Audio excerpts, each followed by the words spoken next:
இங்க ஒரு வயசானவர் அங்க இருந்த ஆத்து தண்ணியை எடுத்து டேஸ்ட் பண்ணி பாக்குறாரு. அதோட டேஸ்ட் பிடிச்சு போச்சோ என்னன்னு தெரியல. உடனே அவரோட ட்ரெஸ்ஸை கழட்டிட்டு அந்த ரிவருக்குள்ள இறங்கி போறாரு. அப்போ அங்க இருந்த பீப்புள்ஸ் எல்லாரும் அவர் என்ன பண்றாருன்னு தெரியாம ஷாக் ஆகி பார்த்துட்டு நிற்கிறாங்க. ரொம்ப நேரம் ஆகியும் அவர் தண்ணிக்குள்ள இருந்து வெளியே வரவே இல்லை. அங்க இருந்த பீப்புள்ஸ் அவர் தண்ணிக்குள்ள முங்கி செத்து போயிட்டாருன்னு நினைச்சு அங்க இருந்து கிளம்புற டைம்ல திடீர்னு தண்ணிக்குள்ள இருந்து ஒரு கை மேல வருது. அதுக்குள்ள இருந்து எதையோ கையில கொண்டு வந்திருப்பாரு. என்னன்னு பார்க்கும்போது அது ஃபுல்லா தங்கமா இருக்கும். அதை பார்த்ததும் அங்க இருந்தவங்க எல்லாரும் பயங்கர ஆச்சரியப்படுறாங்க. உடனே அவர் ஒரு மேப்பை எடுத்து கோல்டு இருக்கிற இடத்தை எல்லாம் மார்க் பண்றாரு.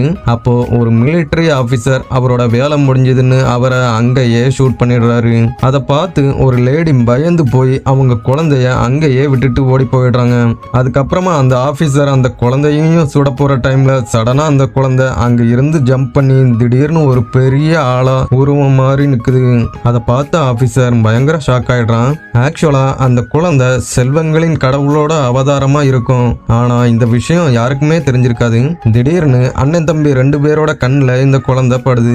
ஆனா அவங்க இந்த குழந்தைய வளர்க்க மனசு இல்லாம ரோட் சைட்லயே போட்டுட்டு போயிடுறாங்க.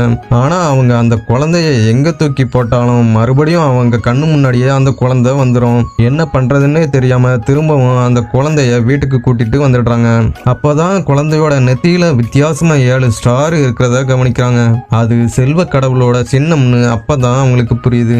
அப்போ அதுல ஒருத்தன் ஒரு நாள் அந்த குழந்தைய தூக்கிட்டு சூதாட்டம் நடக்கிற இடத்துக்கு போறான். அப்போ அந்த குழந்தை கை காட்டுற நம்பர்ஸ அவன் எதிர்ச்சியா சூஸ் பண்றப்ப கரெக்டா வின் பண்ணிடுறான். அதுக்கப்புறமா அந்த குழந்தைய அவங்க கூடவே வச்சுக்க முடிவு பண்ணிடுறான். அடுத்த நாள் அவங்க சிட்டிக்கு ஷாப்பிங் பண்ண போறப்ப அங்க இருந்த ஒரு வால்ல 7 ஸ்டார் நெத்தியில இருக்கிற குழந்தைய கண்டுபிடிச்சு தர்றவங்களுக்கு பரிசு கிடைக்கும்னு ஒட்டி இருக்கிறத பார்த்து ஷாக் ஆயிடுறாங்க. அப்போ அதுல ஒருத்தன் குழந்தைய அடையாளம் கண்டுபிடிச்சிடுறான். சடனா அவங்க 2 பேரும் குழந்தைய கூட்டிட்டு அங்க இருந்து வேகமா தப்பிச்சு ஓடிட்டு இருக்காங்க. கடைசியா ஒரு வழியா தப்பிச்சிடுறாங்க. அப்பதான் உண்மை தெரிய வருது. என்னன்னா அந்த சிட்டில ஒரு செல்வ தேவன் இருப்பான். அவனோட குழந்தை தான் அது. அவன் ஒரு செகண்ட்லயே அந்த ஏரியாவில் மறைஞ்சி இருக்கிற கோல்டு எல்லாத்தையும் கண்டுபிடிச்சிருவான். ஆனா அந்த குழந்தை அவன் கூட இருந்தா மட்டும்தான் அவனுக்கு கோல்டை கண்டுபிடிக்க முடியும். ஆனா அந்த குழந்தை இப்போ இந்த 2 பிரதர்ஸ் கிட்ட இருக்கும். ஒரு நாள் குழந்தை இருக்கிற இடம் தெரிஞ்சு சோல்ஜர்ஸ் குழந்தைய பிடிக்க வர்றாங்க.